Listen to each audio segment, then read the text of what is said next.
ಇನ್ನು ಸೋಲು ಅನ್ನೋದನ್ನು ಕನಸು ಮನಸ್ಸಲ್ಲೂ ಕೂಡ ಅಂದ್ಕೊಂಡಿರಲಿಲ್ಲ, ಆದರೂ ಕೂಡ ನಾವು ಸೋತಿದ್ದೀವಿ. ಇನ್ನು 5,000 ಮತ ಪಡೆದು ಬಿಟ್ಟಿದ್ದರೆ ಬಂಗಾರು ಹನುಮಂತು ಗೆಲ್ತಾ ಇದ್ರು. ಇದು ಗಾಲಿ ಜನಾರ್ದನ್ ರೆಡ್ಡಿ ಅವರ ಹೇಳಿಕೆ. ಜನಾರ್ದನ್ ರೆಡ್ಡಿ ದಶಕದ ನಂತರ ಮೊದಲ ಬಾರಿಗೆ ಅವರು ಜಿಲ್ಲೆಗೆ ಬಂದಿದ್ದರು, ಬಹಳ ಉತ್ಸಾಹದಿಂದ ಓಡಾಡಿದ್ರು.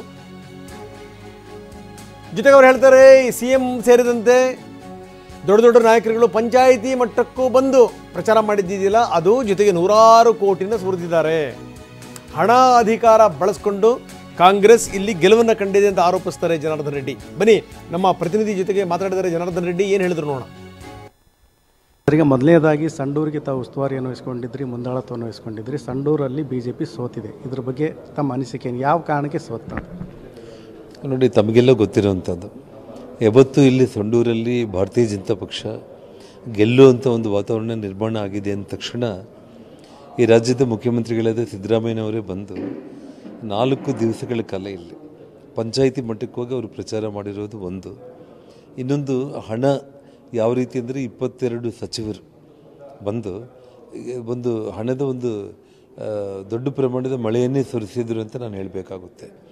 2, ಮೂರನೇ ವಿಚಾರ, ಇವತ್ತು ಎಲ್ಲಿ ನಮಗೆ ಭಾರತೀಯ ಜನತಾ ಪಕ್ಷಕ್ಕೆ ಯಾವತ್ತೂ ಲೀಡ್ ಕೊಡ್ತಾ ಇರುವಂಥ ಗ್ರಾಮಗಳಂತ ನಾವು ಅಂದ್ಕೊಂಡಿದ್ದೀವೋ ಅಲ್ಲಿ ಅವರು ಹೆಚ್ಚು ಕಾನ್ಸಂಟ್ರೇಷನ್ ಮಾಡಿ ಅಲ್ಲಿ ಸಿಕ್ಕಾಪಟ್ಟೆ ಅವರು ಹಣ ಖರ್ಚು ಮಾಡಿರೋಂಥ ಒಂದು ವಿಚಾರ. ಜೊತೆಗೆ ಅಧಿಕಾರಿಗಳನ್ನು, ಅಲ್ಲೊಬ್ಬ ಪೊಲೀಸ್ ಇನ್ಸ್ಪೆಕ್ಟರ್ ಮಹೇಶ್ ಗೌಡ ಅಂತೇಳಿ, ಸಬ್ ಇನ್ಸ್ಪೆಕ್ಟರ್ಗಳು, ಪೊಲೀಸ್ ಕಾನ್ಸ್ಟೇಬಲ್ಸಿಂದ ಹಿಡಿದು ಎಲ್ಲರನ್ನ ಗ್ರಾಮಕ್ಕೆ ಕಳಿಸಿ ನಮ್ಮ ಕಾರ್ಯಕರ್ತರನ್ನ ಹೆದರಿಸುವಂಥ ಪ್ರಯತ್ನ ಮಾಡಿದರೂ ಕೂಡ ಕಾರ್ಯಕರ್ತರು ಯಾರೂ ಕೂಡ ಎದೆಗುಂದಿದ್ದೇನೆ ಇವತ್ತು ಅಲ್ಲಿ ನಮಗೋಸ್ಕರ ನಿಂತ್ಕೊಂಡು ಇವತ್ತು 83,000 ಮತಗಳನ್ನು ಕೊಟ್ಟಿದ್ದಾರೆ. ಸೊ ನಾವು ಇನ್ನೊಂದು 5,000 ಮತಗಳು ತೊಗೊಂಡಿದ್ರೆ ಖಂಡಿತವಾಗ್ಲೂ ಕೂಡ 500-600 ಓಟಲ್ಲಿ ನಾವು ಗೆಲ್ಲಬೇಕಾಗಿತ್ತು. ಸೊ ಹಾಗಾಗಿ ಇದನ್ನು ಸೋಲು ಅಂತೇಳಿ ನಾವು ಒಪ್ಕೊಳ್ಳೇಬೇಕು, ಆದರೂ ಕೂಡ ಇದು ದೊಡ್ಡ ಸೋಲಲ್ಲ ಅನ್ನೋದು ನಾನು ಹೇಳಬಲ್ಲೆ. ನಾನು ಈಗ ರಾಜ್ಯದಲ್ಲಿ 3 ಕ್ಷೇತ್ರಗಳಲ್ಲೂ ಕೂಡ ಉಪಚುನಾವಣೆ ನಡೆದಿದೆ, 3 ಕ್ಷೇತ್ರಗಳಲ್ಲಿ BJP ಸೋತಿದೆ. ಯಾವ ಕಾರಣಕ್ಕೆ? ಯಾಕಂದರೆ ರಾಜ್ಯ ಸರ್ಕಾರ ಕೊಟ್ಟಿರ್ತಕ್ಕಂಥ ಗ್ಯಾರಂಟಿ ಅವ್ರಿಗೆ ವರದಾನ ಆಯಿತಾ, ಅಥವಾ BJP ಕಾಂಗ್ರೆಸ್ ಸರ್ಕಾರದ ವಿರುದ್ಧದ ಹೋರಾಟದಲ್ಲಿ ಫೇಲ್ಯೂರ್ ಆಯಿತಾ ಅಂತ? ತಾವೊಂದು ಒಳ್ಳೆ ಪ್ರಶ್ನೆ ಅಂತಂದರೆ, ಗ್ಯಾರಂಟಿಗಳ ಬಗ್ಗೆ ಇಡೀ ಕರ್ನಾಟಕ ರಾಜ್ಯದಲ್ಲಿ ಸುಮಾರು 8 ತಿಂಗಳಿಂದ ಗ್ಯಾರಂಟಿ ಸ್ಕೀಮ್ಸನ್ನು ಬಂದ್ ಮಾಡಿದ್ದಾರೆ.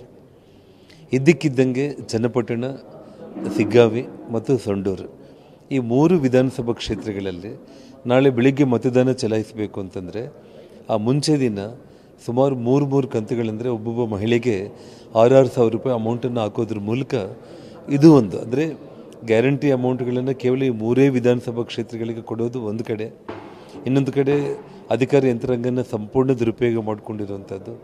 ಮುಖ್ಯಮಂತ್ರಿಗಳು 22 ಕ್ಯಾಬಿನೆಟ್ ಮಂತ್ರಿಗಳನ್ನ ತೊಗೊಂಡು ಬಂದು ಸಂಡೂರಲ್ಲಿ ಕೂತ್ಕೊಂಡು ಹಣದ ಹೊಳೆನೇ ಅವರು ಇದು ಮಾಡಿರುವಂಥ ಒಂದು ವಿಚಾರ. ಇದೆಲ್ಲದರಲ್ಲಿ ಅವರು 5-6 ಸಾವಿರ ನಮಗೆ ಅವರಿಗೆ ವ್ಯತ್ಯಾಸ ಬಂದಿದೆ ಅಂದರೆ ಅವರು ಸಂಭ್ರಮ ಮಾಡುವಂಥ ಒಂದು ಕ್ಷಣ ಇದಲ್ಲ. ಇದಿಷ್ಟು ಮಾಜಿ ಸಚಿವರಾದ ಜನಾರ್ದನ್ ರೆಡ್ಡಿ ಅವರ ಮಾತು. ಕ್ಯಾಮರಾ ಪರ್ಸನ್ ಮಂಜುನಾಥ್ ಜೊತೆ ಬಸವರಾಜ್ ಮೊದಲು, TV9 ಬಳ್ಳಾರಿ.